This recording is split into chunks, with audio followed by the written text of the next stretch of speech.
Ito ang hardin ng panalangin.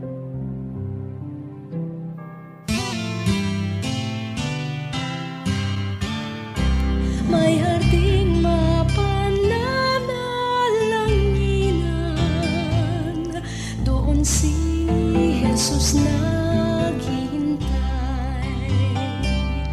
O kainam ng panalangin ang hardin, doon kay gandang manalangin. Tayong natulog sa luklukan ng Diyos sa hardin ng pananalangin.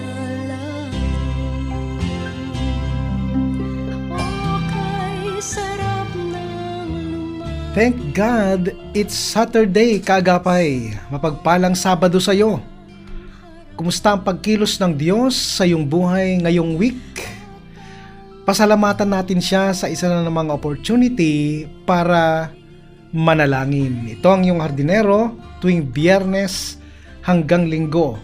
Pastor Ronald Llobrera po para sa Hardin ng Panalangin, sumasa inyo mula dito sa One Corporate Center sa Ortigas, Pasig.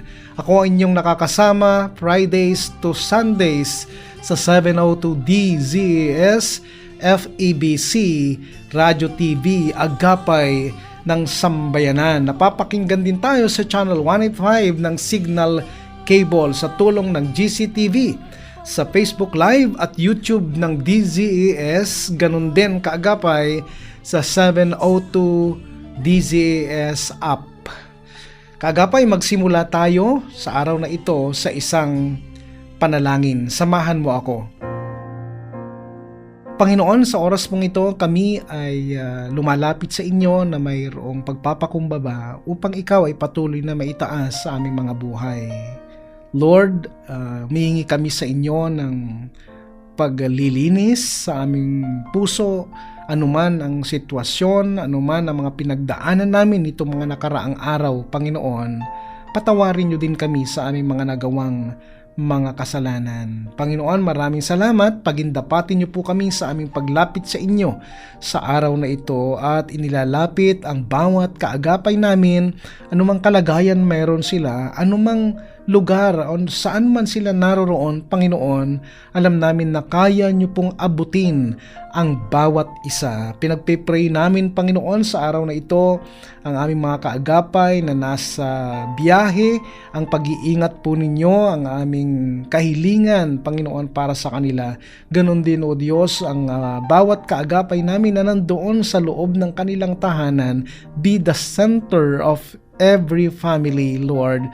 Kayo po ang maging kalakasan, kayo po ang mag-bless, Panginoon, sa bawat pamilya. Maraming salamat po sa inyong biyaya, sa inyong pag-ibig sa amin. O Diyos, pinagkakatiwala po namin sa inyo ang araw na ito sa pangalan lamang ng aming Panginoong Hesus. Amen.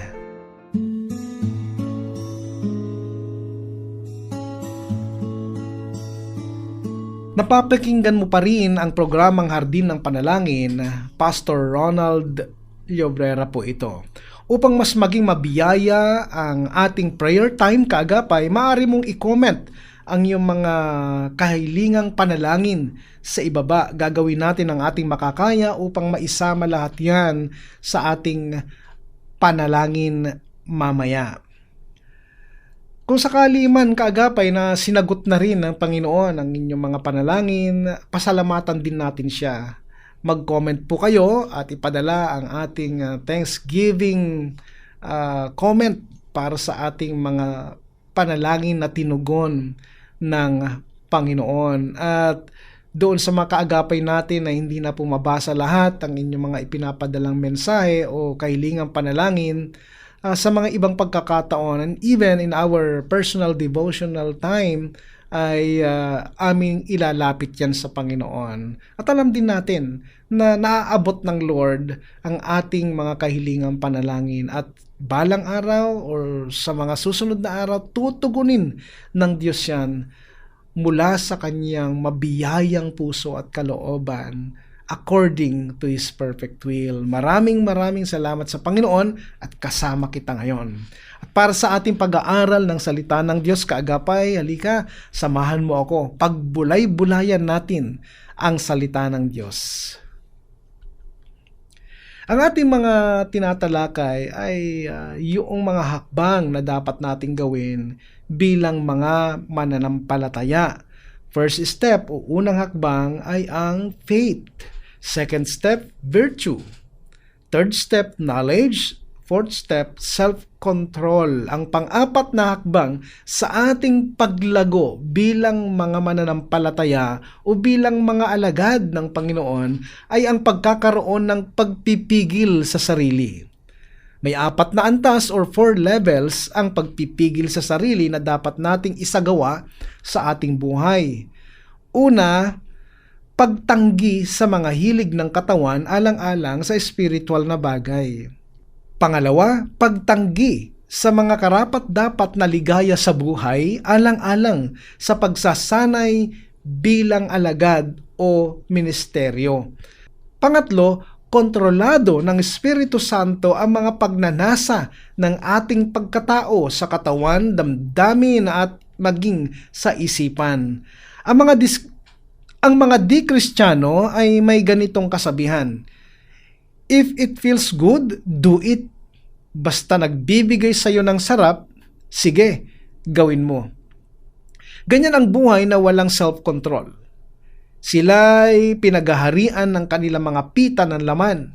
Ngunit ang Kristiyano ay hindi ganyan. Tungayan natin ang sinasabi sa Ephesians chapter 4, verses 17 to 24. So I tell you this, and insist on it in the Lord, that you must no longer live as the Gentiles do in the futility of their thinking. They are darkened in their understanding and separated from the life of God because of the ignorance that is in them due to the hardening of their hearts. Having lost all sensitivity, they have given themselves over to sensuality so as to indulge in every kind of impurity. And they are full of greed. That, however, is not the way of life you learned when you heard about Christ and were taught in Him in accordance with the truth that is in Jesus. You were taught with regard to your former way of life to put off your old self, which is being corrupted by its deceitful desires, to be made new in the attitude of your minds, and to put on the new self created to be like God in true righteousness and holiness. Sabi sa Tagalog, sa pangalan ng Panginoon, binabalaan ko kayo, huwag na kayong mamuhay tulad ng mga hindi sumasampalataya. Walang kabuluhan ang kanilang iniisip at wala silang pangunawa. Dahil sa kanilang kamangmangan at katigasan ng ulo, wala silang bahagi sa buhay na kaloob ng Diyos. Sila'y naging alipin ng kahalayan at wala na silang kahihiyan. Wala na silang inaatupag kundi pawang kalaswaan. Hindi ganyan ang natutunan ninyo tungkol kay Kristo. Napakinggan na ninyo ang aral ni Jesus at natutunan na ninyo ang katotohanang nasa Kanya. Iwan na ninyo ang dating pamumuhay, hubarin na ninyo ang inyong dating pagkatao at nasisira dahil sa masamang pagnanasa. Magbago na kayo ng diwa at pag-iisip at ang dapat ninyong isuot ay ang bagong pagkatao na nilikha na larawan ng Diyos at nahahayag sa matuwid at banal na pamumuhay ayon sa katotohanan. Pang-apat, level 4, pagsasantabi ng aking mga karapatan upang ang Diyos ay gumawa ng ayon sa kanyang panahon at paraan. Ang level 4 ng self-control ay maliwanag na inilalarawan sa buhay ni David sa lumang tipan. Una, si David ay hinirang na ng Diyos upang maging hari kapalit ni Haring Saul. Tungayan natin ang sinasabi ng unang Samuel, kabanatang 16, mga talatang 1 hanggang 14. Sinabi ni Yahweh kay Samuel, hanggang kailan ka malulungkot para kay Saul? Itinakwil ko na siya bilang hari ng Israel. Ngayon magdala ka ng langis at pumunta ka kay Jesse na taga Bethlehem, sapagkat pinili ko upang maging hari ang isa sa kanyang mga anak. Sumagot si Samuel, paano ako pupunta roon? Tiyak na papatayin ako ni Saul kapag nalaman niya ang dahilan ng pagpunta ko roon. Sinabi ni Yahweh, magdala ka ng isang dumalagang baka at sabihin mong maghahandog ka kay Yahweh. Anyayahan mo si Jesse sa paghahandog at ituturo ko sa iyo kung ano ang gagawin at kung sino ang papahiran mo ng langis. Sinunod ni Samuel ang utos sa kanya ni Yahweh. Nagpunta nga siya sa Bethlehem. Siya'y sinalubong ng matatandang pinuno sa lungsod at nanginginig na nagtanong, sa ikabubuti ba namin ang inyong pagparito? Oo, sagot niya. Naparito ako upang magandog kay Yahweh. Ihanda ninyo ang inyong sarili at sumama kayo sa akin. Pinahanda rin niya si Jesse at ang mga anak nito at inanyayahan din sila sa paghahandog. Nang makarating na sila, nakita ni Samuel si Eliab. Pinagmasdan niya ito at sinabi sa sarili, ito na nga ang pinili ni Yahweh para maging hari. Ngunit sinabi sa kanya ni Yahweh, huwag mong tignan ng kanyang taas at kakisigan sapagkat hindi siya ang pinili ko. Si Yahweh hindi tumingin o tumitingin ng katulad ng pagtingin ng tao. Panlabas na anyo ang tinitignan ng tao, ngunit sa puso tumitingin si Yahweh. Pagkaraan ni Eliab, tinawag ni Jesse si Abinadab at pinaraan din ito sa harapan ni Samuel. Ngunit sinabi ni Samuel, hindi rin siya ang pinili ni Yahweh. Tinawag ni Jesse si Sama, ngunit sinabi rin ni Samuel na hindi ito ang pinili ni Yahweh. Isa-isang tinawag ni Jesse ang 7 niyang anak, ngunit wala sa kanila ang pinili ni Yahweh. Kaya tinanong ni Samuel si Jesse, mayroon ka pa bang anak na wala rito? Meron pang isa, ang bunso na nagpapastol ng mga tupa. Sagot ni Jesse. Sinabi ni Samuel, ipasundo mo siya. Hindi natin sisimulan ang paghahandog hanggat di siya dumarating. Sa talatang 12, at sinundo nga ang anak na ito ni Jesse. Siya'y makisig na binatilyo, malusog at maganda ang mga mata. At sinabi ni Yahweh kay Samuel, siya ang pinili ko. Buhusan mo siya ng langis. Kinuha ni Samuel ang sungay at sisidlan ng langis at binuhusan niya si David ng langis sa harapan ng kanyang mga kapatid. At nilukuban si David ng espiritu ni Yahweh.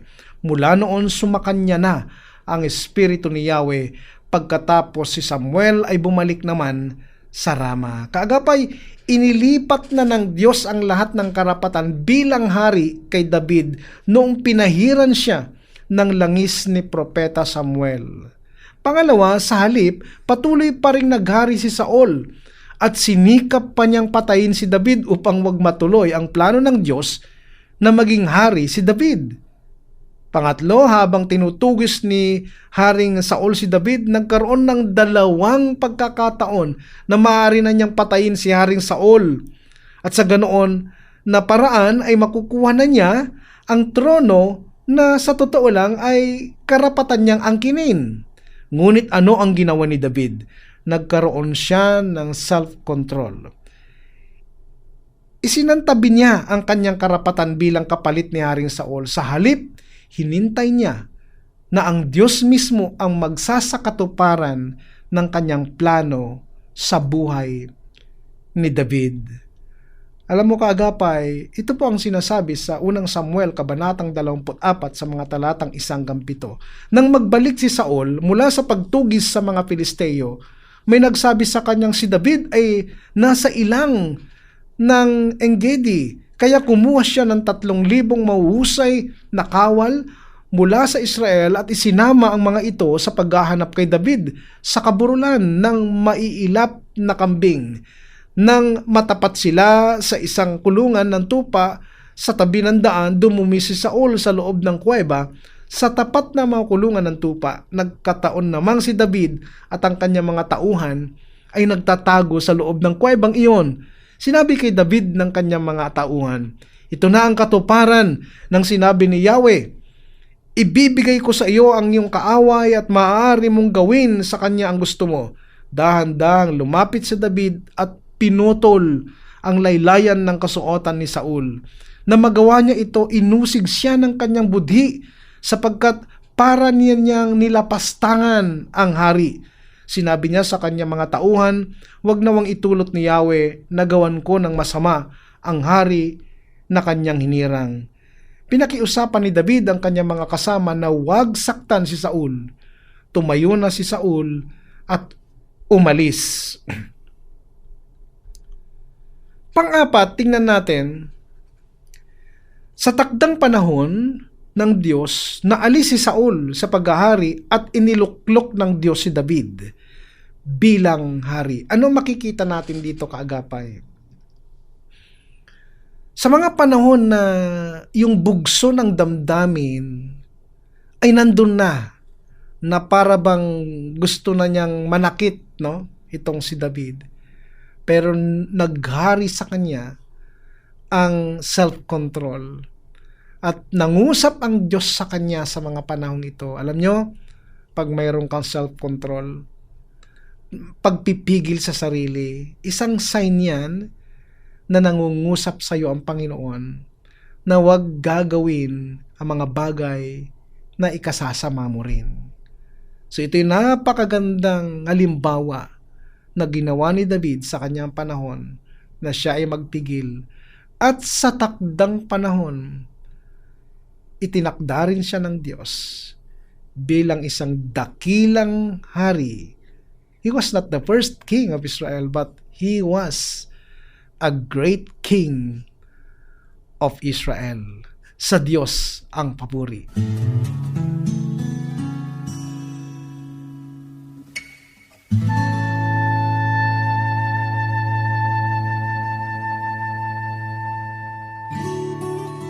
Ating ilapit sa Panginoon ang mga kahilingan ng ating mga tagapagtangkilik at mga kaagapay sa ministeryo ng FEBC.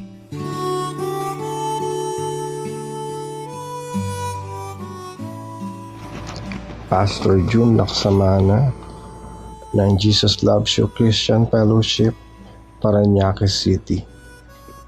Tayo'y manalangin para sa mga FEBC partners and listeners. Aming Amang makapangyarihan sa lahat, marami pong salamat sa 76 years na paggamit nyo ng Far East Broadcasting Company Philippines sa pagpapalaganap na mabuting balita ni Kristo sa mga tao na nabago sa pamagitan ng salita ng Diyos, sa mga broadcasters na inukol ang kanilang buhay upang manatili matatag ang ministering ito. Dalangin namin na mas marami pang tao, marami pang maabot na mabuting balita ni Kristo sa pamagitan ng mga broadcast na ito. Mga kabataan, mga youth na gagamitin nyo for the next generations. Lord, dalangin po namin na ang mga listeners nyo, Panginoon, ay magamit nyo upang manalangin at sumuporta sa ministry ito. Lord, buksan niyo po ang bawat puso upang magamit niyo sa pananalangin at pagkakaloob. Mas marami pa ang maabot, Panginoon, ng inyong salita. Salamat po, Panginoon, sa mga iglesia, mga pamilya na ginagamit niyo. Pagpalain niyo po sila. Manatili po silang matatag at faithful sa ministering ito. Lord, marami pong salamat sa inyo. Kami po ay umaasa na ang FEBC ay mananatili on air sa mga susunod pang dekada sa pagbabroadcast ng inyong salita. Ito po ang aming panalangin, may pasasalamat sa makapangyarihang pangalan ng aming Panginoong Hesukristo. Amen. At sa pagkakataong ito, kaagapay, tayo naman ay manalangin at idudulog natin sa panalangin ang bawat panalangin kahilingan ng ating mga kaagapay na pinadala sa atin. Sisikapin nating lahat ito ay maidulog sa Diyos at alam natin na tutugunin ito ng Panginoon ayon sa kanyang kalooban. Samahan mo ako manalangin, kaagapay. Panginoon, sa oras pong ito muli kami ay lumalapit sa inyo, nagpapakumbaba at inilalapit ang bawat panalangin kahilingan ng aming mga kapatid sa oras na ito. Alam namin, Panginoon, na kayo ay Diyos na puno ng biyaya at pagpapala at kaya niyong abutin ang bawat panalangin kahilingan. Panginoon, nilalapit ko sa inyo sa oras mong ito si Rhea Ann Castillo. Ang kanyang panalangin ay kagalingan mula sa kanyang chronic fatigue at sobrang stress sa trabaho. Ganon din si Ernesto Villaflor. Lord, ang kanyang kahilingan ay kagalingan mula sa panghihina ng katawan at madalas na pagkahilo. Tulungan mo siya, Panginoon. Bigyan mo siya ng kalakasang pisikal. Inilalapit ko rin sa iyo, Panginoon, ang aking kapatid na si Kevin Louis Ramirez. Lord, kagalingan mula sa anxiety and panic attacks, Lord. Bigyan mo siya ng mapayapang puso at kaisipan sa mga oras na ito. Lukuban niyo siya ng iyong pag-ibig. Lukuban niyo siya ng kapayapaan na galing sa inyo. Nilalapit ko rin sa inyo, Panginoon, si Nena Pascual. Ang kahilingan niya ay kagalingan mula sa kanyang alta presyon at diabetes, Panginoon. Kayo po ang magkakaloob ng kagalingan para sa kanya. Ganon din po si Janice May Tolentino.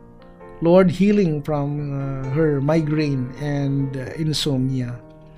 Huwag niyo siyang pabayaan, Panginoon. Lord, ganon din, inilalapit namin sa inyo si Brother Manuel Garcia. Ang kanyang panalangin ay kagalingan mula sa pananakit ng likod at tuhod, Panginoon. Inilalapit ko rin sa oras na ito si Stephanie Joy Navarro. Ang kanyang panalangin ay maging maayos yung kanyang hormonal imbalance and emotional distress, Lord. Sana kayo po ang magbigay ng kalakasan, kagalingan at kapayapaan sa aming kapatid na ito. Ganon din, amin pong inilalapit sa inyo sa panalangin si Rogelio Cruz, Lord. Kagalingan mula sa kanyang karamdaman sa kidney, Lord. Walang imposible sa inyo. Alam kong siya po ay pagagalingin ninyo at anumang gamot ang kanyang tinitake sa mga panahon ito, lakipan ninyo ng iyong kapangyarihan upang maging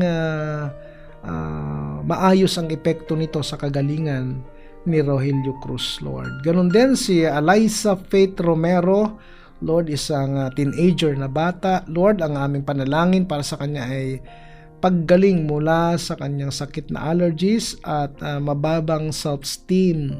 Lord, itaas niyo po siya at kayo po, O Diyos, alam namin ang magkakaloob sa kanya ng maayos na kaisipan at puso, Panginoon, at maging payapa siya, Panginoon, sa mga oras na ito. Lord, ganun din ang aming kapatid na si Vicente Morales.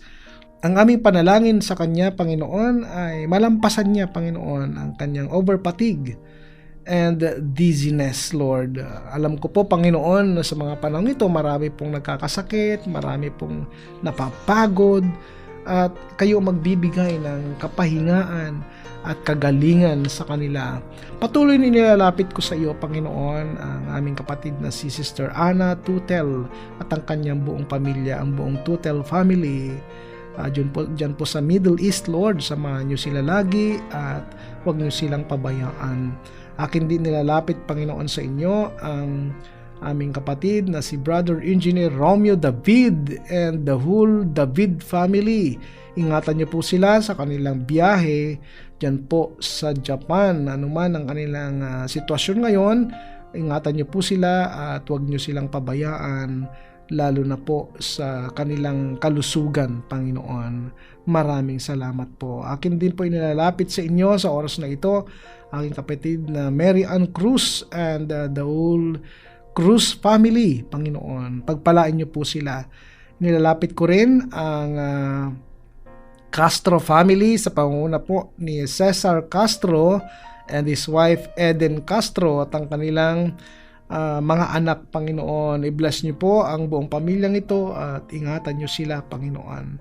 Nilalapit ko rin sa inyo ang aming kapatid o Diyos na Sister Feda Santos at ang kanyang buong pamilya, ang kanyang mga anak, Panginoon, ay patuloy niyo ingatan at pagpalain anumang sitwasyon ang kanilang pinagdadaanan.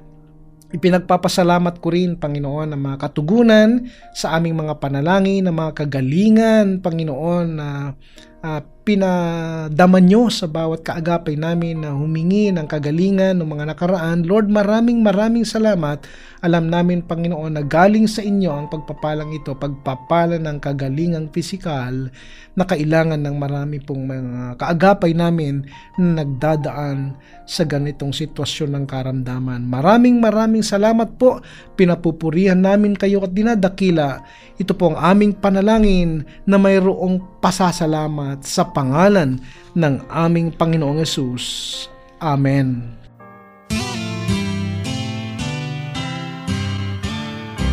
May harding mapananalangin. Mga kagapay, magkarinigan muli tayo mula Biyernes hanggang Linggo sa radio online at dito po sa Signal 185 ng GCTV. Para sa programang Hardin ng Panalangin, ako po si Pastor Ronald Llobrera na patuloy na nagpapaalalang ang Kristiyanong namumuhay ng tapat ay sapat sa lahat ng bagay. Magtapat po tayo sa Diyos at ang Diyos ay hindi magkukulang. Pagpalain ka ng Panginoong Hesus.